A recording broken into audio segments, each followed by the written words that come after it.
Hello, this is Connor Super Goofy, and welcome to another video. So today, I wanted to talk about something that I have been following on YouTube over the past few days. Basically, my entire YouTube feed recently has been this piece of UK legislation known as the Online Safety Act. So this is basically what it is a piece of legislation that was passed in the UK back in 2023 that was recently enacted a little over a week ago. The legislation took effect, and it has caused turmoil on the internet with everybody calling it like dystopian and like it's going to end free speech and end the anonymous internet and all that. And I want to kind of clear things up a little bit and talk about my perspective on this whole debacle that's going down with all the censorship and stuff, because I think that there's definitely some because I think all this fear mongering that I've been seeing all over YouTube is A, driven by misconceptions, and B, honest, I think it's just driven by misconceptions. So for those of you all who have been living under a rock, what the Online Safety Act is a piece of legislation in the UK that was enacted that basically requires like websites and like platforms on the internet, like a large majority of like, not a large majority, but a lot of different like platforms and stuff on the internet in the UK to basically enact changes that make them safer for children. So basically, the main thing that's come from it, and the thing that tons of people are concerned about, is the fact that on most of these websites, which includes not only adult content websites, but on a lot of social media platforms and in places like Spotify, you are now required to give out your ID or your biometric data to prove that you are over 18 to use those websites. Now, I'm going to give my hot take here. I think that the Online Safety Act is a good thing. I think that it's definitely a necessary step towards keeping children safe online. I don't think it's necessarily going to work that well, at least not right away. And obviously there's this petition to repeal the Online Safety Act, which has gotten hundreds of thousands of signatures, because everybody is calling it like dystopian and going to end free speech and all that. And but here's the thing. I support the Online Safety Act. I support the internet censorship that is coming from it.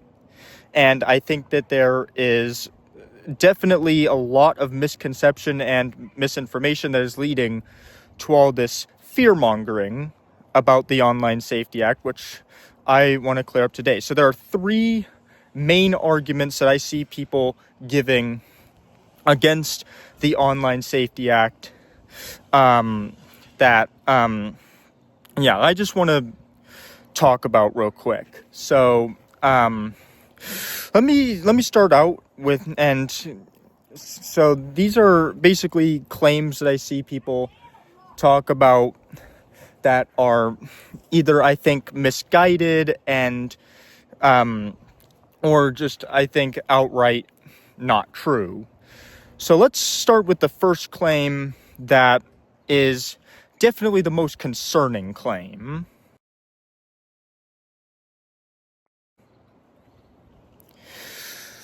Okay, so like I think that a lot of people have been saying about the Online Safety Act, especially in the United States, is that the government is not doing any of this to protect children at all. They're just doing this to monitor the internet and control in the access to information online and control what people see. So I think there's a lot of validity to those claims. I think a lot of what a lot of it is very valid. Like, I don't blame people for jumping to that conclusion, especially like I don't blame you if that's the conclusion that you immediately jump to about this legislation.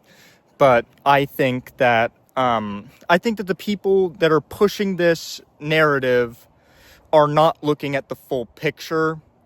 I want to rebut this claim first and foremost by saying that, bro, the internet is already monitored in both the US and the UK, and I'm assuming that it is already monitored down in Australia as well. So one thing I have forgotten to mention is that Australia is passing laws that basically ban anyone under 16 from using social media, which is also legislation that I 100% support. I don't think kids should be using social media. That's the gist of it. But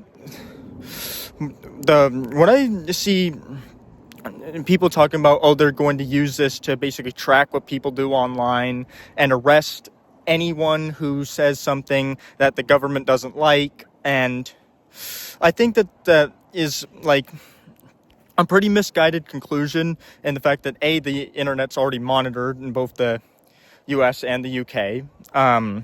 The government already knows what you're doing online, and I have known for quite a while, and nobody has been complaining about it until just recently with the Online Safety Act. And I just think that these I think that's not the only reason why I think this claim is invalid, though, because the government already knows what you're doing online, first of all. But second of all,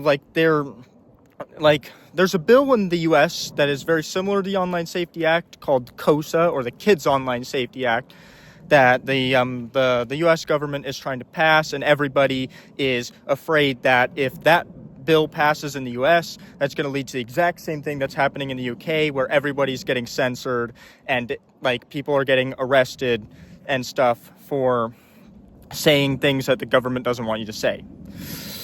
So to take it back to my rebuttal of that claim that the internet is already monitored, it's monitored in the UK, and people were already getting arrested for social media posts in the UK long before this act came into effect.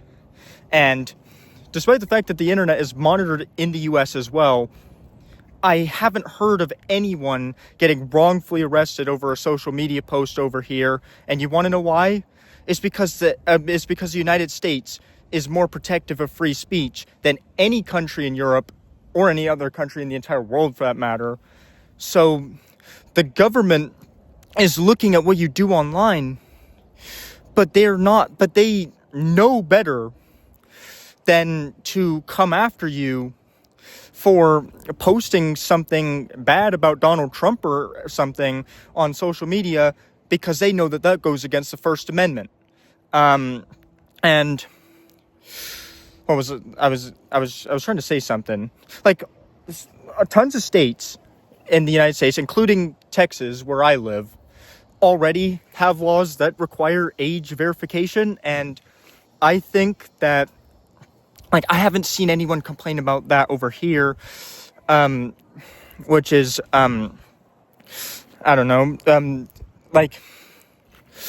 the UK doesn't have the same protections as the US, is what I'm saying. So if a law like this were to pass in the US, I don't think it would lead to a rise in wrongful arrests for social media posts or anything, because America has the First Amendment. Technically, the UK does have laws protecting free expression, but I guess those laws aren't as securely protected as the First Amendment is over here in the United States.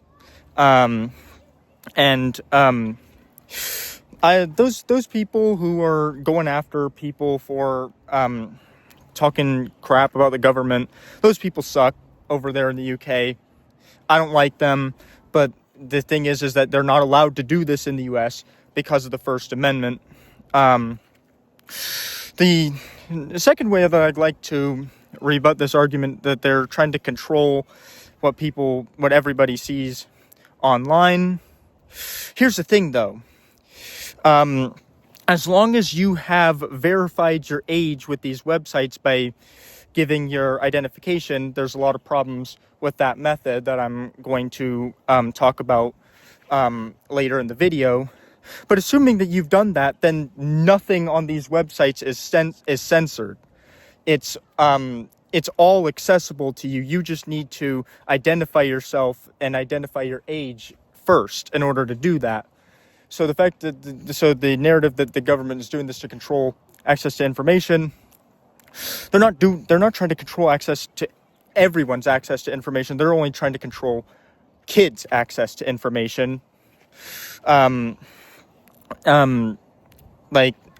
Which brings me to the second claim that I'd like to at least partially rebut.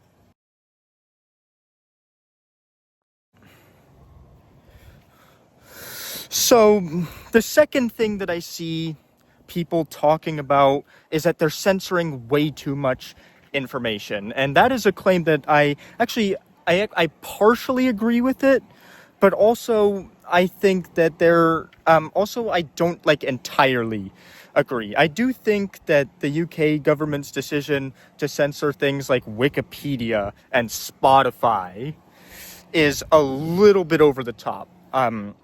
And especially considering Wikipedia, because that's one of the most popular sources of information. Something definitely seems fishy there, but there are articles about stuff like adult content and suicide and stuff on Wikipedia. So it does sort of make sense why they'd go after Wikipedia.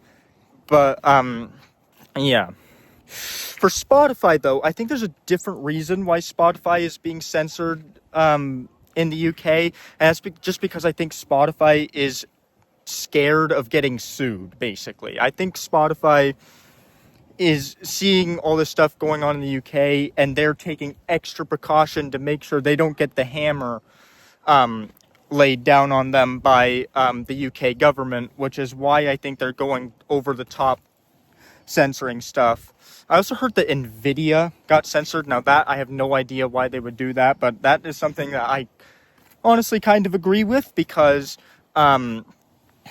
kids shouldn't be buying GPUs with NVIDIA. That should be an adult's job. I don't understand why people are upset about that. I'm sure that more sites are going to get censored and lead to a lot of backlash, but and also I've heard that on social media they're censoring stuff to do with war, the Ukraine stuff, the Gaza stuff. They're all trying to censor that. And here's the thing, though. If I was a parent, I probably wouldn't want my kid looking at graphic, violent stuff on the internet like that. So yeah, change the scenery here. Had to leave the park. This is not my bedroom. This is someone else's bedroom. But yeah, this is but yeah, what was I saying? I definitely wouldn't want my kids seeing that wars and stuff online. So that definitely makes sense why they would censor really difficult news like that. I know that having to hear news about Iran and Gaza and stuff has definitely made me feel a little bit worse. So to save the kids from that is definitely, I think, a fair thing. Moving on to the third claim, which is actually, I think, the one claim that I completely agree with.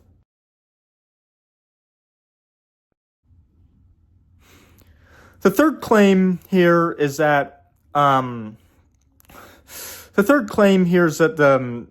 basically giving out your government ID to all these websites is not necessarily the safest thing in the world to do. a data breach is going to inevitably occur, as it already has happened with the T Dating Advice Act app. Is something that I heard about. It's inevitably going to happen. I think it's up to the websites to adopt like tighter security, though, to make sure that stuff like that doesn't happen. But as of right now, yes, this is definitely a completely valid concern. I have no rebutting arguments to this. Hackers suck. Your data is probably out there somewhere. And but the thing is that it's definitely dangerous. I will say that it's not the safest move to be giving your ID and stuff out to random companies who you're not entirely sure is going to keep it safe. Since I have no rebuttal against the argument, I'm just going to move on to the fourth one.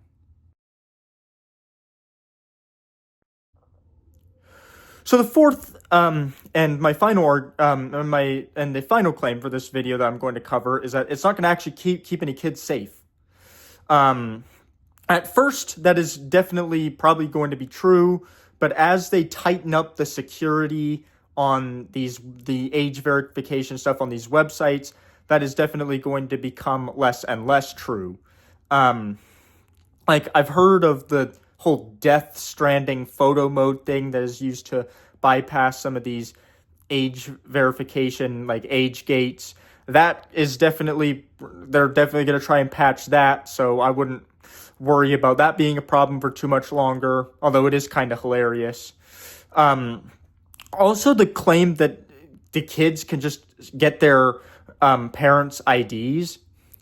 Well, here's the thing about that is, in order for the kids to just scan their parents' IDs to use these websites, they're first going to have to get their hands on their parents' IDs. And I'm not sure that most parents are really going to be okay with that, I would imagine. I would imagine that it... So basically, this also leads to I just don't know like the validity of that claim that the kids are just going to use their parents' IDs. Like, what are I'm sure that there's like at least a few are probably going to like steal their mom's credit card and stuff like that. I heard that people already do that. I've also heard of fake IDs being a thing. Man, those are definitely things that it's basically what they're saying is it's easy to work around. And yes, that is true at the moment. But I don't think it's going to be as true as it is right now forever. I think as if these websites continue to patch out the bugs, make their age detection a lot stronger and stuff like that, I think then we are definitely going to be headed towards a time where these websites are a lot more secure and kids are a lot more secure from potentially harmful content as well. And I think it's definitely important to consider the factors of this. I think the government is definitely underestimating the kids' tech savviness. Like, they're always going to be able to find workarounds, so those are always going to keep getting patched. But like, the government's trying their best, all right? The government's trying their best, and obviously it's easy to be skeptical of the government's motives when the government hasn't necessarily been doing a great job of protecting children from actual predators in the real world. But I think that it's definitely, a step in the right direction. I just don't think it's going to work that great. I think it's going to be annoying for a lot of adults. It's going to be, times are definitely going to be uncertain going forward, especially with that law, that social media ban in Australia. Age verification is already rolling out in states all across the United States, and age verification, obviously the Kids Online Safety Act, the Screen Act, the Kids Off Social Media Act, all those are, they're trying to pass all of those. And let me just say that so my final verdict on this is I think there's way too much fear-mongering going on, a lot of misinformation. I think this is definitely going to be a pretty big bump in the road in terms of the internet. Of course, this is going to be bad for privacy, but I think that it's probably just a necessary evil, especially considering that the internet wasn't that private to begin with. Yeah, that's basically my thoughts on the Online Safety Act, and by extension, the Kids Online Safety Act as well. We're gonna make it. We're for those of y'all who are given into the fear mongering and you're scared of this world becoming a dystopia, we're gonna be okay. All right. Just look on the bright side of things, and I will see you in the next video.